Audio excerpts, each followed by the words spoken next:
పల్లవి అయితే అవని దగ్గరకైతే వచ్చి, చూసావా అక్క, నేను ఏమి విధంగా చేశానో, నిన్ను శాశ్వతంగా ఇంట్లో నుంచి బయట పంపించేశాను, అలాగే ప్రణతి విషయంలో కూడా ఎలా జరిగిందో చూసావు కదా అని చెప్పనంటే, ఇంకా పల్లవి మాట్లాడే మాటలకు అన్నిటికీ విని ఇంకా ఓపిక నశించి ఇంకా చెంప దెబ్బలతో అయితే దండకం మొదలు పెడుతుంది అవని. అప్పుడు ఇది ఎందుకు కొట్టని తెలుసా, అభంశుభం తెలియని ఒక ఆడపిల్ల జీవితాన్ని చేసావా కదా అని చెప్పని ఒక దెబ్బ కొడుతుంది.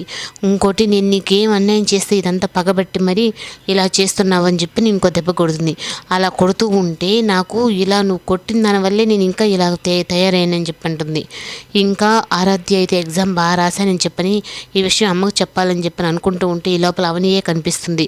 అప్పుడు ఇంకా అవని కనిపిస్తుందని చెప్పి పరిగెత్తుకుంటూ వెళ్తూ ఉంటే ఎదురుగా ఒక కారు అయితే చాలా ర్యాష్గా వస్తూ ఉంటే ఇంకా నా కూతుర్ని ఎలా అయినా కాపాడుకోవాలని చెప్పని తనైతే కాపాడుకొని అలాగే కింద పడిపోతుంది. కానీ అక్షయ్ అయితే మాత్రం తనని అలా పడిపోయినా, తనకి చేతికి బ్లడ్ వచ్చినా తనని మాత్రం కాస్త కూడా కనికరం చూపించుకుని అక్కడి నుంచి అయితే వెళ్ళిపోతాడు. ఇంకా వాళ్ళ అదే ఆఫీస్లో ఒక ప్రాజెక్ట్ పని మీద అయితే వెళ్ళడంతో ఇంకా ఫైల్స్ తీస్తూ ఉంటే తన ఫోటో అయితే, వాళ్ళిద్దరు ఫోటో అయితే తన దగ్గర పడుతుంది. నువ్వు నా మనసులో లేనప్పుడు ఇలా ఫోటోలు పెట్టుకుని ఎందుకు తిరగడం, లేని ప్రేమ ఎందుకు నటించడం అని చెప్పిన అవని అక్షయ్ అయితే ఆ ఫోటోని చించేస్తాడు. ఇదంతా కూడా పల్లవి అయితే చూసి చాలా సంతోషపడుతుంది. చూసావా అక్క, నేను అనుకున్నట్టే అన్నీ ఇలా జరుగుతున్నాయి అంటే దేవుడు కూడా నాకే సపోర్ట్ చేస్తున్నాడు కదా అని చెప్పని అంటుంది. అప్పుడు ఇంకా నేను త్వరలోనే అక్షయ్ బావకి నీ నుంచి విడాకులు ఇప్పించి మరో పెళ్లి చేస్తానని అంటుంది. ఇంకా అవనికైతే